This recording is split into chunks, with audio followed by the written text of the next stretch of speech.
오늘 말씀을 이제 같이 생각을 하고자 하는 여호수아의 가나안 입성에 대해서 계속해서 말씀을 드리겠습니다. 지난 주에는 요단강 앞에까지 왔던 이스라엘 백성들에 대해서 말씀을 드렸습니다.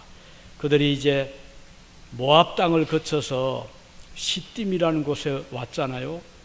거기서 이제 자고 이른 새벽에 모세가 제일 먼저 일어나서 백성들을 깨웠죠. 자, 우리 일어나서 요단으로 갑시다. 그래서 한 12km니까 시딤에서 요단강까지 한 30리 거리잖아요. 30리 거리를 갔습니다. 가서 이제 보니 마침 그때가 이 우기입니다. 그때가 되면은 저기 헐몬산 등에서 눈 녹은 물이 많이 내려오고 또 습한 그런 기후라 물이 아주 많을 때입니다. 도저히 건너갈 수 없는 그런 물이 넘치고 있었는데 이거 건너가라는 것이죠. 그래서 백성들이 어떻게 할 줄을 모르고 강 물가에 서게 되었을 때 하나님께서 여호수아에게 여호수아야 제사장들의 어깨에 법궤를 매게 하고 강에 들어가도록 해라 이런 말씀을 했습니다. 그 절대적인 순종하는 여호수아라 이제 그 제사장 네 사람을 불러서 법궤를 어깨에 매게 하고 자 하나님께서 이 물을 밟고 건너가라고 하시니 들어가십시오. 세상에 물이 넘실거리는데 어떻게 건너갑니까? 그럼에도 불구하고 하나님께서 건너가라고 하셨고 제사장들은 어깨에 법궤를 메고 그 물 속에 발을 담급니다. 그랬더니 기적이 일어났죠. 흘러오던 강물이 발을 딛는 순간 거치면서 물 오른쪽으로 물벽을 세웁니다. 그리고 물이 더 이상 내려오질 않고 그 물이 점점 이제 높아지잖아요. 그 물들은 사방 멀리 흩어지 가는 그래서 완전히 마른 땅으로 바닥이 드러나게 된 겁니다. 그래서 이제 백성들은 마른 땅을 거쳐서 요단으로 강을 건너가게 되는데 강 중간쯤 갔을 때 법궤를 맨 제사장들로 하여금 가운데 서 있어라 하는 말씀을 하나님이 하셨어요. 그래서 제사장들은 법궤를 메고 강 중앙에 바닥을 뚫고 든든히 서 있고 백성들은 남녀노소 할 것 없이 옆으로 강을 지나서 바닥을 지나서 가나안 땅으로 들어갔습니다. 자, 이렇게 해서 그 강을 다 건너서 갈 때까지 법궤를 맨 제사장들은 그 자리를 이탈하지를 않고 있습니다. 이걸 보면서 자, 각자의 그 사명이 다르구나. 백성들은 부지런히 건너가는 것이 그들의 할 일이고 법궤를 맨 제사장들은 모든 백성들이 그 강을 다 건너가기까지 그 자리를 지키는 것이 그들의 사명이었습니다. 이제 백성들이 다 건너갔을 때 제사장들이 철수를 해야 되는데도 불구하고 하나님께서 여호수아에게 각 지파에서 한 사람씩을 선택을 해서 제사장들이 서 있는 강 중앙에까지 가게 해라. 그리고 그곳에 가거든 바닥에 흩어져 있는 돌들을 각 지파별로 한 개씩을 주어서 어깨에 메고 강가로 나오게 하고 백성들이 유숙할 진을 칠 그곳에다가 돌을 세워두게 해라 이렇게 말씀을 하셨어요. 그래서 지파별로 한 사람씩 선택을 해서 12사람이죠 12지파니까 강으로 보냈습니다. 그들이 제사장이 서 있는 곳까지 가서 바닥에 있는 돌들을 큼직한 것들을 어깨 하나씩 메고 다시 나왔습니다. 그러자 제사장들이 맨 마지막으로 강을 이제 벗어나게 된 거죠. 그러자 강물이 다시금 내려오게 됩니다. 이런 그 사건이 오늘 본문에 기록이 되어 있습니다.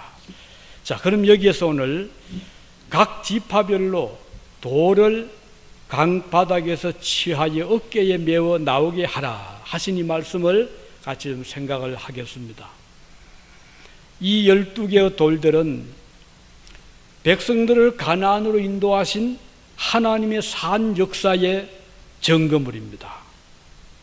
사람들은 이 돌을 볼 때마다 하나님의 위대하신 역사를 다시 기억을 하게 될 것입니다.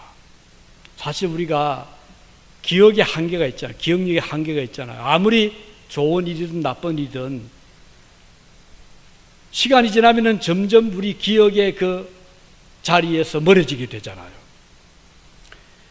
하나님께서는 이스라엘 백성들이 오늘 이 요단강에서 눈으로 본 것, 목격한 것을 오래오래 기억하게 하기 위해서 이 돌을 강바닥에서 가져오라고 하신 것입니다. 7절에 보면 이 돌들이 이스라엘 자손에게 영영한 기념이 되리라 이렇게 말씀하고 있습니다. 이 말은 영원히 기억함이 되리라 그 뜻이거든요. 성경에는 기억하라는 말씀이 많이 기록이 되어 있습니다. 왜냐하면 우리가 너무 쉽게 잊어버리기 때문입니다. 신명기 24장 22절에 보면 너는 애굽 땅에서 종되었던 것을 기억하라 이 말씀 나오죠. 우리 생각에는 430년 동안 애굽에 종살이 했는데 그걸 어떻게 잊겠습니까? 이렇게 생각할 수 있죠. 그렇지만 사람들은 곧 잊어버리기 쉽습니다. 지금부터 6, 70년 전만 해도 우리 한국은 일본의 식민 지하에 있었잖아요. 얼마나 우리의 이 윗대 어른들이 힘들게 살았습니까? 농사를 지으면 공출이라고 해가지고 매년 일정량의 그 각 집집마다 나오는 이 사람들 와서 땅을 농토를 다 이렇게 청량을 해가지고 이 집에는 금년도에 이 정도의 양식이 나올 거니까 이만큼 공출을 내시오. 집집마다 할당 양을 매겼어요. 그러니 죽도록 이를 농사를 지어서 그 아까운 쌀을, 보리를, 밀을, 그 곡식들을 공출로 바쳤습니다. 그것뿐인가요? 일본 말을 쓰게 했죠. 우리말 쓰면은 그때부터 엄청난 이 박해가 시작이 됩니다. 이름을 바꾸게 했잖아요. 성씨 바꾸게 했잖아요. 나중에는요, 집에 있는 모든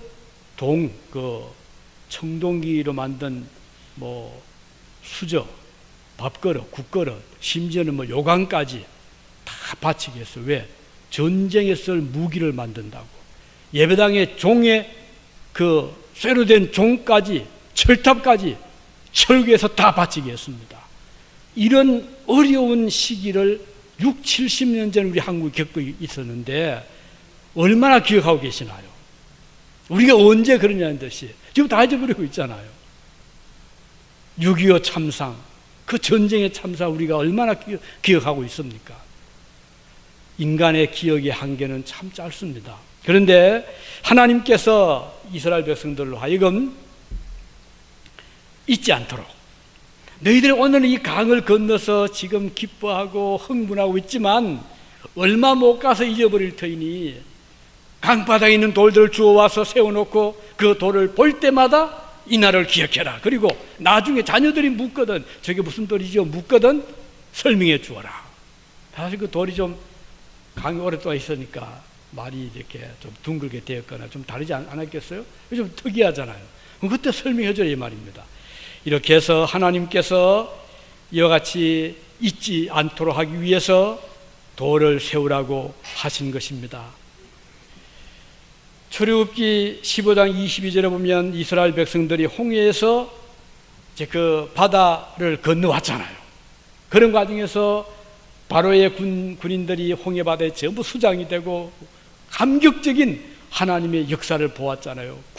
불기둥이 그들을 막고 애굽인들을 못 따라오게 하고 이스라엘 백성은 전부 다 빠져나오게 한 다음에 애굽의 군인들이 바닷속으로 들어왔을 때, 중간쯤 왔을 때 마차가 바퀴가 빠지질 않나, 그리고 말들이 이리 뛰고 저리 뛰고 하는데 물을 합쳐졌죠.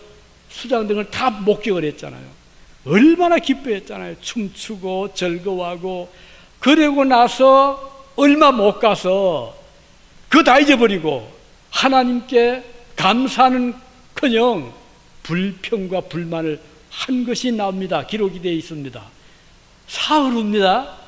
그런 구원을 받고 나서 사흘 후에, 왜? 물이 좀 귀하다고, 마실 물이 없다고 마음이 전부 돌변해가지고 우리 다 목말라 죽겠다, 우리 여기서 다 죽게 하느냐, 모세를 원망하고 하나님 원망하고 그렇게 된 그 시간을 보면 사흘 후입니다. 하나님 그걸 보고 계시거든요. 그 큰 구원의 감격이 오래가지를 못했어요. 만일에 그들이 바로의 군대 발굽에서 구원의 내신을 기억하고 있었다면 그렇게 쉽게 하나님을 원망하지는 않았을 것입니다. 우리가 받은 하나님의 은혜를 기억할 때 원망과 불평보다는 오히려 감사하는 마음을 가지게 될 것입니다. 지난날 어려움을 이기게 하신 하나님께서 다시 우리 앞에 오는 어떤 어려움도 이기게 해 주실 것임을 믿게 될 것입니다. 하나님께서는 자칫 강바닥에 다시 묻힐 뻔한 돌들을 밖으로 메고 나오게 하셔서 역사의 산 증거물을 삼으셨습니다. 우리 그리스도인들은요, 때때로 이런 흔적들을 보며 살아가는 자들입니다. 비록 말 못하는 저 돌들이지만 사람들이 그 돌을 볼 때 돌이 우리의 증거를 해주잖아요. 입은 없지만 말을 해줍니다. 이것은 당신들이 구원받을 때 그때 강바닥에서 나온 돌입니다 하는 것을 말을 해주잖아요. 주님께서 예루살렘에 입성하시던 날 어린아이들이 너무 기뻐서 손에 종려가지, 팜철이죠, 들고 흔들면서 호산나 다윗의 이름으로 오시는 이스라엘 왕이여 하고서 영접을 합니다. 이걸 본 바리새인들, 제사장들이, 유대 지도자들이 시기 질투가 났어요. 아니 우리가 돌 때는 한마디도 하지 않던 저런 애들이 뭘 안다고 저 예수라는 사람 돌을 저렇게 환영한단 말인가. 그래서 막 나무랍니다. 조용해라, 시끄럽다. 어디 감히 그런 말 함부로 하는. 이제 말했죠. 그때 예수께서 뭐라고 했죠? 가만두어라. 만일에 그들이 잠잠하면 뭐라 했죠? 돌들이 소리치리라 그랬어요. 사람들이 잊어버리고 기억하지 못하면 돌들이 대신 말을 해준다는 거예요. 어떤 역사학자가 그런 말을 하더라고요. 지금도 돌들은 소리하고 있습니다. 신라시대에 찬란했던 그 문명의 모습들을 무덤 속에서 나온 금관이 말해주고 또는 유물들이 말해주지 않습니까? 여리고성 어떻게 그런 일이 있겠습니까? 어떻게 싸움도 안 하고 전쟁도 안 했는데 성이 무너집니까?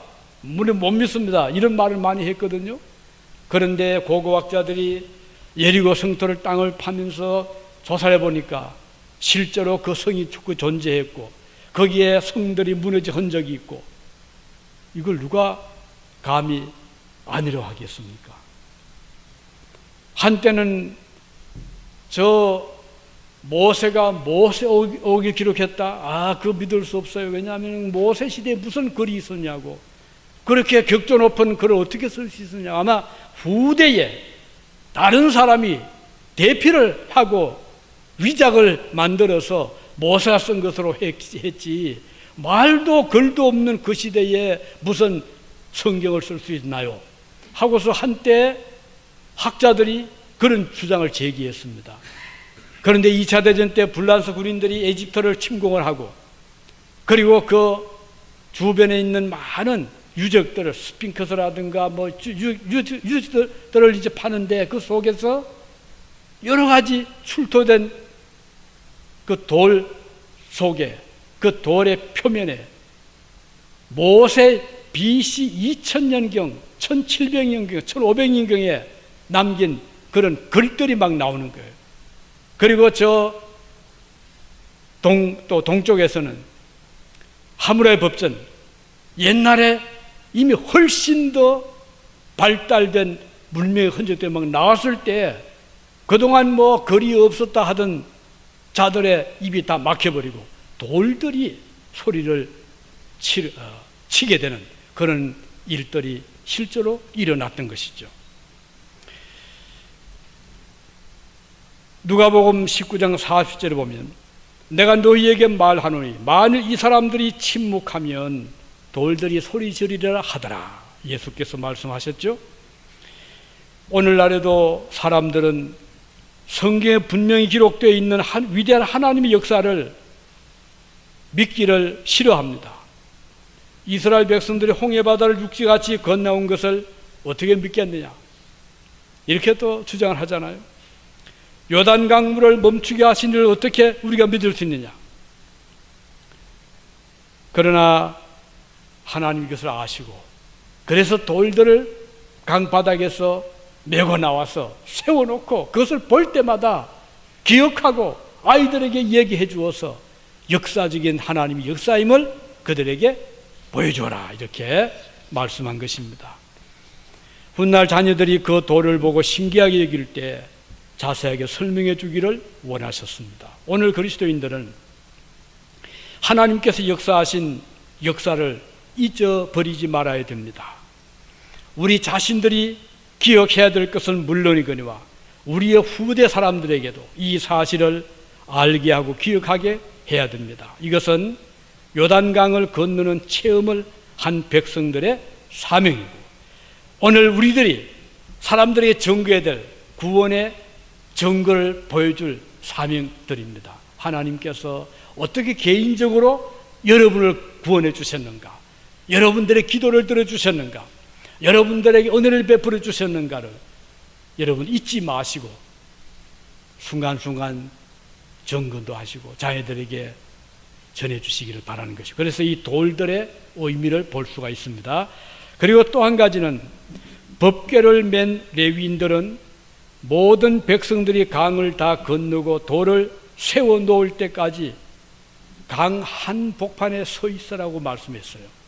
아니, 같이 건너가면 될 거를 굳이 하나님은 너희들은 건너가지 말고 강 한복판에 자리를 지켜 서 있고 옆으로 백성들이 다 지나갈 때까지 기다리고 있어라. 그리고 마지막에 각 지파에서 사람들이 와서 돌을 가져갈 때까지 서 있다가 다 나간 다음에 너희들은 건너오너라, 이렇게 말씀하시거든요. 자, 옆에 지금 막 이 물 담벼락이 높이 쳐져 있어서 물이 금방이라도 덮칠 것 같잖아요. 그런데 그게 뭐 유리벽이 있는 것도 아니고 신기하잖아요. 그러니 얼마나 두려웠겠습니까? 이게 갑자기 물이 무너지게 되면 거기에 헤엄 치는 노약자도 있을 테고 또 어린 아이들 말 것 없이 그 물 속에 수장이 되지 않겠어요? 그런데 마음을 졸이면서 건너가면서 이제 보는데 가운데쯤 갔을 때 하나님의 법궤를 맨 제사장들의 자리를 다 찍고 서 있잖아요.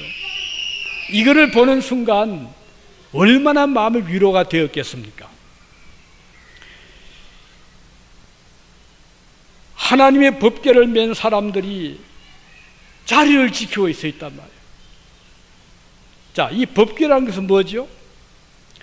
법궤 안에는 하나님이 계시는 상징적이죠. 하나님의 존재를 의미하죠. 그래서 나중에 예루살렘 전을 지은 다음에 그 법궤를 둔 곳이 지성소입니다. 자, 첫 번째는 성전 마당, 그다음 성소, 그리고 지성소, 이렇게 세 부분이 되어 있잖아요. 제일 마지막 부분이 지성소인데 영어로 홀리 플레이스, 그렇게 불렀죠. 그 속에다가 법궤를 두었고 그곳은 하나님의 임재를 상징하는 겁니다. 하나님이 계신다. 그래서 법궤 안에 뭐 별단이 있었나요? 그 안에는 모세가 기록한 10계명을 쓴 말씀의 돌비가 있었던 것뿐이에요. 그 말은 뭘 의미하는 거니? 하나님의 존재는, 하나님의 임재는 하나님의 말씀이 있는 곳에 하나님이 함께 하신다. 그걸 의미해 주는 거거든요. 그래서 우리가 하나님이 어디 계시느냐, 하나님 우리처럼 뭐 육체가 있어가지고 눈으로 볼 수 있는 것도 아니잖아요. 하나님 계시는 걸 어떻게 알아요? 성경에 보면 하나님이 계시는 곳은 항상 하나님의 말씀이 역사를 했습니다. 자, 엘리야라는 선지자가 있었죠. 이 사람이 굉장히 그 구약시대 때 능력을 많이 베푼 선지자였는데, 이 사람이 아합시대 말씀을 증거하면서 많이 박해받았어요. 그 시대의 선지자들이 많이 옥에 갇히고 죽임을 당했는데, 이제 이 엘리야에게도 그 날이 지금 시시각각 다가오고 있는 거예요. 그래서 이제 850명의 바알과 아세라 선지자들과 대결을 했잖아요. 가멜산에서 이겼습니다. 엘리야가 기도할 때 하늘에서 그 3년 6개월 동안 비가 가뭄이 심했는데, 그가 기도할 때 불이 떨어지고 그리고 비가 오게 되었잖아요. 자, 그러면 아합이 정말 조금만 이 지혜롭게 생각한다면, 아, 이게 아니구나, 과연 엘리야 하나님 맞구나, 이렇게 생각을 바꿔야 되는데 오히려 더 강팍해집니다. 그 부인 왕비 이세벨은 더 심했고요. 그래서 추격의 끈을 놓지 않습니다. 엘리야가 도망을 가다가 이제는 너무너무 지쳐가지고 로뎀 나무 그늘 밑에 쓰러지면서 하나님 조카오니 내 생명을 데려가 주십시오 하고 기도를 합니다. 하나님께서 엘리야에게 천사를 보내서 떡과 물을 먹고 마시게 했지요. 그리고는 힘을 얻게 하고 40주야를 달리게 해서 동굴 속에 들어가게 했어요. 동굴 속에 들어가서 시원한 데 이제 쉬고 있는데, 엘리야는 그때까지도 답답한 거예요. 내가 이대로 살아 있어 본들 뭐하고, 나가지도 못하고 어떻게 해야 되지 하는데, 갑자기 막 지진이 나는 겁니다. 땅이 흔들리고 소리가 들리고, 그때 엘리야가 하나님께서 나타나셨구나 하고서 이제 엘리야가 긴장합니다. 그런데 지진이 한참 나더니 또 조용해진 겁니다. 그러더니 이번엔 태풍이 불어옵니다. 바람이 불어닥치고 태풍이 불어칠 때 혹시 하나님께서 나타나실까 또 기다렸는데 또 잠시 후에 잠잠합니다. 이번엔 또 불이 나타났습니다. 자, 불 가운데도 아무도 안 나타나고 태풍 가운데, 지진 가운데 아무도 없습니다. 그런데 엘리야가 조금 이제 마음이 조금 실망이 될 즈음에 어디서 조용한 음성이 들려옵니다. 엘리야야, 엘리야야. 근데 엘리야가 깜짝 놀랐죠. 귀를 기울입니다. 그때 하나님 나타나신 거예요. 자, 엘리야가 태풍 속에서도, 지진 속에서도, 불 속에서도 보지 못했던 하나님의 음성을 말씀 가운데 듣게 되고 만나게 된 거예요. 이건 뭘 의미하는 거 아니? 오늘 우리가 하나님을 만나려고 하면 말씀이 계시는 곳에 가시면 돼요. 왜? 하나님은 말씀으로 찾아오시기 때문에. 우리 성경에 많은 경우에, 자, 아담을 찾아오실 때 하나님이 뭐라고 했죠? 아담아, 네가 어디 있냐? 불렀잖아요. 만났잖아요. 아브라함을 하나님 만날 때 어떻게 만났죠? 아브라함아, 불러오셨잖아요. 사무엘 만날 때 하나님께서 사무엘아, 말씀을 오셨잖아요. 베드로를 만날 때 베드로야, 고기가 있느냐? 주님이 찾아오셨죠. 오늘도 가장 건전한 하나님을 만날 수 있는 방법, 장소는 말씀입니다. 그 말씀 어디 있죠? 성경을 펴고 읽으실 때 하나님을 만나게 됩니다. 성경을 잘 읽으셔야 돼요. 여러분, 예수 믿는 사람이 일주일에 성경 한 장 안 읽는다면 이건 보통 문제 아닙니다. 난 하나님 없이 산다 이 말이거든요. 어떻게 성경 말씀 안 읽고 살아갈 수 있나, 신자들이. 그래서 세례받는 사람은 적어도 성경 신구약을 몇 번 읽으셔야 돼요. 하나님 또 어떻게 만날 수 있죠? 우리가 예배 참석할 때 이 설교 듣는 시간은 하나님이 말씀을 듣는 시간이잖아요. 이때 하나님께서 우리의 마음을 타치하십니다. 하나님 만나는 거예요. 그래서 여기 이스라엘 백성들이 지금 법궤를 맨 제사장을 바라볼 때 하나님 임재를 느끼는 거예요. 하나님이 계시는구나. 저 강물이 지금 저렇게 위협을 하고 있지만, 금방 쏟아져 내릴 것처럼 보이지만 하나님 이곳에 계시는구나. 그것도 저 가장자리가 아니고 강 한가운데 자리를 지키고 있단 말이에요. 그러니 얼마나 마음이 위로가 되었겠습니까? 우리 하나님께서 함께 하시면 두려울 것이 없잖아요. 태풍이 불어와도 세상이 바뀌어도 전쟁이 나도 하나님이 함께 하신다는 것을 믿으시면 가장 든든하게 되는 것이에요. 그래서 오늘 이민사에서 오늘 여러분 또 저도 마찬가지고 하나님이 나와 함께 하신다. 이 믿음을 가지고 살아가시면 가장 든든합니다. 마음의 평안이 강물같이 찾아오게 될 것입니다. 염려 걱정할 필요가 없어요. 주님이 나와 함께 하신다. 무엇을 먹을까, 무엇을 입을까 염려할 필요가 없는 거예요. 어떻게 살아갈까 염려할 필요가 없는 거예요. 하나님이 나와 함께 하신다. 그러나 실제로 이 세상은, 그래서 성경에 보면요, 복 있는 사람이 누구인가? 세상 사람은 그러죠. 그 사람 참 복노이다. 왜요? 자녀들 여러 남매 잘 키우고, 또 젊을 때 열심히 일해서 돈 많이 벌어놓고 걱정 근심이 없으니까 복이 있다. 이건 세상 사람들이 보는 평가입니다. 그러나 실제로 보면 모든 조건이 갖춰져 있는데 복되지 못한 분들은 얼마나 많은데요. 근데 복의 기준 될 수 없는 거예요. 성경에 보면 복 있는 사람은 누구인가? 복 있는 사람은 하나님의 말씀을 듣는 자가, 읽는 자가, 그리고 지키는 자가 복이 있다, 이렇게 말씀하고 있어요. 하나님 말씀을 왜 듣고 읽고 지키면 바로 그 자리에 하나님이 함께 하시기 때문입니다. 그래서 오늘 여러분 복 있는 자들이 되시기를 바랍니다. 하나님 말씀을 갖게 하시기 바랍니다. 그 말은 하나님과 동행하는 삶이 된다, 이 말씀이거든요. 우리가 좋은 친구에서 참 좋잖아요. 든든한 친구가 옆에 있어도. 그런데 하물며 하나님이 친구처럼 내 곁에 계시다면 걱정할 게 뭐가 가장 좋잖아요. 가장 기쁘잖아요. 요단강 앞에서 이스라엘 백성들도 그랬습니다. 그들이 볼 수 있었던 것은 하나님의 본체가 아니었어요. 그들이 볼 수 있었던 것은 법궤를 어깨에 메고 있던 제사장들이었지만 그 법궤는 하나님의 임재를 의미하기 때문에, 그래서 그들은 마음이 든든했던 것입니다. 그들이 앞서갈 때 제사장들이 어깨에 법궤를 메고 강물을 발로 디딜 때 물이 멈추어 섰던 것은 법궤의 마력이 아니죠.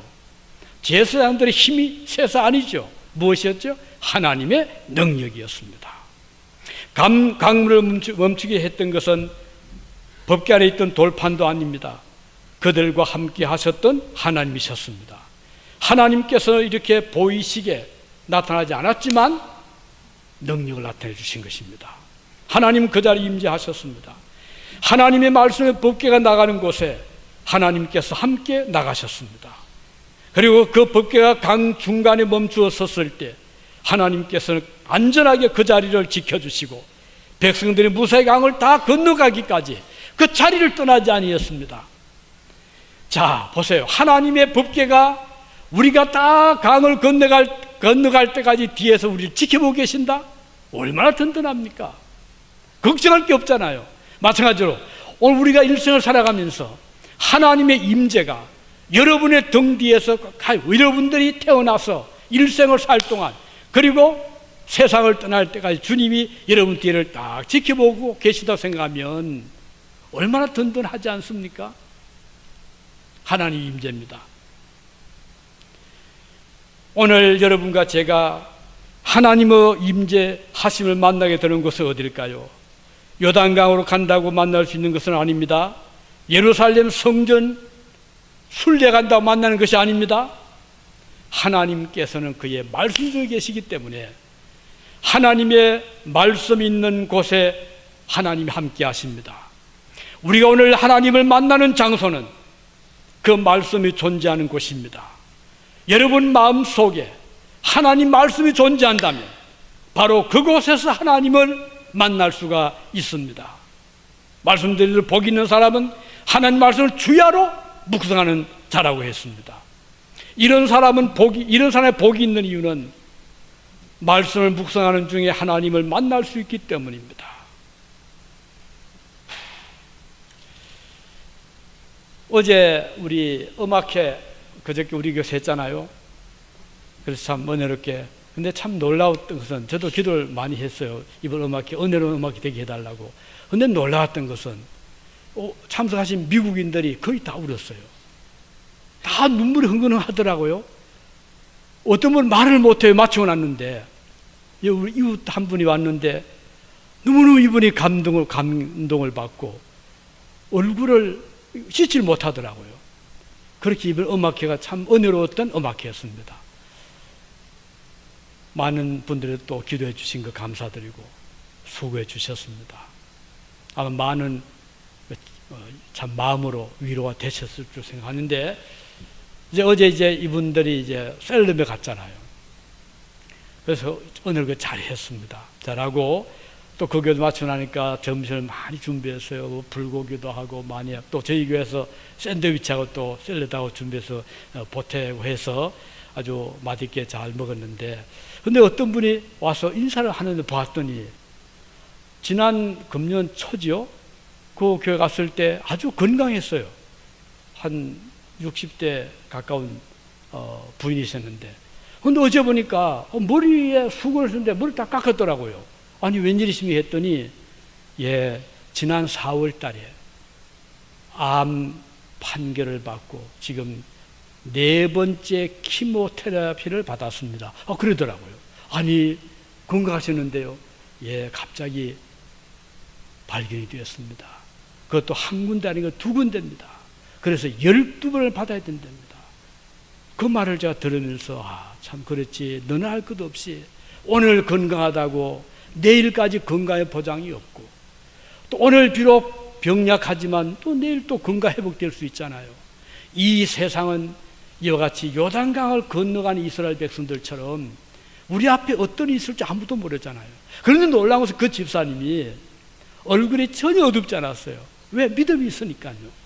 아주 웃으면서 꼭 남의 일처럼 말을 하는 거예요. 그러면서 그래서 힘들지 했더니 힘은 들지만 4번 잘했습니다. 이제 4번 더 하면 됩니다. 아주 얼굴이 웃음을 띠고, 그래서 기도 저도 하겠습니다 라고 했는데, 왜 이럴까? 이분이 믿음이 있잖아요. 믿음이 있으니까 그 아픈 몸을 가지고 음악회 한데 와서 음식 봉사하고 섬기고 하더라고요. 만일에 그분의 믿음이 없었다면 지금 절망 속에 빠져서 밖을 나오겠습니까? 창피도 할 테고 머리 다 그 부인이 다 잃어버리고, 그럼에도 불구하고 수건을 쓰고 와서 열심히 와서 봉사한 모습을 보면서 우리 그리스도인들은 무엇이 우리를 넘어뜨리겠어요? 환난도, 질병도, 죽음도 우리를 넘어지게 못한다. 하나님의 백성들은 아무도 쓰러뜨리지 못한다는 것을 저는 다시 한번 그 확인을 하면서 참 마음에 아주 감명이 되었습니다. 여러분, 우리 그리스도인들에게 여러 가지 예기치 못한 일들이 언제든지 일어날 수 있습니다. 그렇지만 낙심할 필요 없어요. 왜? 하나님이 우리와 함께 하시면은 겁날 것이 없거든요. 우리 하나님 능치 못하심이 없잖아요. 무슨 병을 하나님 못 고치겠어요? 어떤 실패에서 못 일어나게 하시겠습니까? 아무리 이민 생활이 어렵다 하더라도 하나님을 이기지는 못하거든. 하나님이 더 강하신 분이시니까 걱정하지 마시고, 오히려 몸이 약해지거든, 힘들어지거든 주님을 더 가까이 하는 좋은 기회로 삼으시기 바랍니다. 우리가 건강하고 잘 나가면 믿음 갖기가 쉽지 않습니다. 대부분의 믿음 좋은 분들 이야기 들어보면 거의 99%가 환난을 통해서 믿음을 찾았더라고요. 그렇게 반대하고 믿는 자 앞에서 그냥 공격하던 분이 오늘 갑자기 큰 실패를 하고 나서 이분이 완전히 바뀌더라고요. 그래서 신앙으로 바뀌어지는, 어떤 의미에서는 그 값진 금을 얻기 위해서 우리가 금강의 돌을 아무리 캐가지고 집에다 모셔놔 보십시오. 100년이 가도 그 속에 약간의 금이 있긴 하지만 잡것들이 더 많이 섞여 있는 별 가치 없는 것이지만, 이 금광석을 뜨거운 몇천도의 용광로에 집어넣고 계속 그 용광로에서 불을 붙일 때 마침내 거기에 붙어있던 잡것들, 구리, 납, 아연, 돌, 이것들이 다 빠져나가고 마지막까지 견디는 것이 아주 반짝이는, 100년에 가도 빛을 잃지 않는 순금이 남게 되잖아요. 우리의 신앙인도 마찬가지입니다. 우리 속에 온갖 세상의 잡것들이 우리를 지금 이렇게 감싸고 있잖아요. 세상 욕심, 권력 욕심, 교만의 욕심, 거짓의 욕심, 온갖 물질의 욕심, 명예의 욕심, 이런 것들이 나를 확 감싸고 있어서 이대로 어디 가도 가치가 없는 거예요. 그런데 이런 사람이 용광로 속을 한번 지나가면, 그것이 질병이 되든 실패가 되든 낭패가 되든 모든 것을 다 잃어버리고 이제는 두 손 들고 하나님 앞에 나오는 그런 경험을 통과하고 나면 완전히 바뀌어집니다. 겸손한 사람 되죠. 다른 사람, 어려운 사람 보면은 배려하게 되죠. 완전히 서 사람이 되는 거잖아요. 그래서 교회, 여러분 잘 보십시오. 교인들 중에 믿음이 좋다 싶거든 한번 언제 대화를 해보십시오. 어떻게 믿음을 가지게 됐으면 틀림없이 어떤 그런 계기가 있었어요. 그 계기를 뭔가 하니 삶의 마지막이라고 생각될 만큼의 어려움을 겪은 그 이후에 믿음을 가지게 되는 거예요. 그러나 더 좋기는 그런 거 안 겪고 믿음을 가지면 참 좋은데, 우리가 다 약해서 이게 힘들어요. 그렇지만은 또 그런 분들이 있더라고요. 예를 들면 부모님이 믿음이 좋은 가정에서 어릴 때부터 신앙으로 잘 자란 분들은 그런 분들이 있더라고요. 또 그렇지 않더라도 하나님의 특별하신 은혜로 어려움 없음에도 불구하고 이분은 항상 기도하고, 학교 갈 때 기도하고, 하교할 때 기도하고, 주일날 교회에서 살고, 그러다 믿음이 좋아진 분들이 그건 참 가뭄에 콩나듯이 있긴 한데, 그건 더 좋고, 그렇지 않거든 어려움이 올 때 하나님 이 기회를 잡게 해주십시오. 이때야말로 내가 믿음을 키울 수 있는 절호의 기회를 생각하시고 하나님 앞에 열심히 기도하시기를 바라는 것입니다. 이제 마지막으로 본문에서 하나님께서 이제 여호수아에게 이제 강을 다 건넜습니다. 이제 르우벤 지파, 갓 지파, 므낫세 반 지파를 무장을 시켜라. 4만 명입니다. 왜요? 여리고성을 이제 점령해야 된다. 그래서 르우벤은 야곱의 맏아들입니다. 자, 맏아들 갓 또 므낫세의 지파를 이제 소집해서 무장을 시킨 다음에 이제 싸우러 갈 준비해라. 이걸 보면 참, 아니 지금 강 건너서 좀 쉬어야 되는데 그런 여유도 없이 바로 무장을 하게 하고 가게 합니다. 우리 그리스도인들은 이 세상에서는 참 안식이 없어요. 우리가 진정 안식은 천국에 들어가야 됩니다. 그래, 이 세상에서 너무 편하게 안식하고 살려고 하면 이거 참 아무리 그런 소원을 가져도 잘 안 돼요. 다시 말하면 하나님께서는 우리 신자들은 이 세상에서 살 동안에 완전한 안식의 날이 되기까지는 항상 영적인 무장을 하고 싸울 준비해라. 대상이 누구죠? 이게 사람이 아닙니다. 우리의 원수는 나를 미워하는 사람이 아닙니다. 우리가 싸울 대상은 사탄의 세력입니다. 악의 세력입니다. 세상의 세속입니다. 욕심입니다. 내 속에 있는 불의한 마음, 이것들이 우리의 원수들입니다. 이것들이 우리가 항상 싸울 준비를 해야 돼요. 영적으로 무장을 해야 되고 욕심과 싸울 준비해야 되고, 그렇게 해서 우리가 무장을 하고 여리고성을 우리가 공략을 하고 나가야 되는 것입니다. 이렇게 해서 마침내 그 성을 점령하게 되고 가나안 땅을 이제 하나하나 차지하게 되는 것입니다. 오늘 이스라엘 백성들이 요단강을 건너가면서 가졌던 이런 사건들을 같이 생각했습니다. 오늘 여러분과 저도 지금 천국에 들어가기 위한 과정에서 요단강을 건너가듯이 우리가 지금 삶의 변화를 좀 겪고 있습니다. 이 변화를 좋은 쪽으로 겪으시길 바라고 변화된 그런 모습으로 가나안 땅에 들어가는 백성들이 되어서 우리 하나님 앞에 더욱 귀하게 쓰임받는 그런 자들이 되기를 바랍니다. 야고보서 4장 7절에 보면 너희는 하나님께 복종할지어다 마귀를 대적하라 그리하면 너희를 피하리라. 마귀와는 타협이 없습니다. 마귀가 속상이거든, 마귀가 여러분들 유혹하거든 절대 타협하지 마십시오. 아니지, 물리치시기 바랍니다. 마귀를 대적하라 그리하면 너희를 피하리라 이렇게 말씀했습니다. 그리고 주님께서 말씀하셨죠. 너희가 환난을 당하나 어디에서? 세상에서 담대하라 내가 세상을 이기었노라. 가나안을 향해 나가는 성도, 즉 천국을 향해 나가는 성도는 영적인 무장을 잘해야 승리합니다. 이스라엘 백성들이 쉬지도 못하고 다시 무장을 하고 나갔듯이 우리가 이 세상에 살 동안은, 그래서 우리는 끊임없이 이 일 끝나면 또 저 일을 해야 되고 즐거운 또 새로운 일을 하게 되고, 이제 우리 8월 달에 행사도 또 있잖아요. 8월 10일이라는 우리 홀터 복지회 창립 60주년 기념인데 한국에서는 지난해 했습니다. 한국이 1년 먼저 세워졌거든요. 미국은 그 이후 그 다음에 세워졌어요. 홀터 씨가 여기 오레곤주의 출신이잖아요. 여기서 그 일을 했거든요. 자기 집에 크로스웰, 자기 집에다가 아이들을 한국 아이들 입양해서 길러내기 시작했고 60년 전이었어요. 그래서 이번 8월 11일에는 60주년 기념 행사를 하면서 그 기념 행사 뭔 거 아니? 아동들을 더 많이 입양하기 위해서 펀드 레이징 하는 겁니다. 또 많이 초청했어요. 의자 그 테이블 좌석에 120불짜리 해가지고는 테이블 하나에 1000불씩입니다.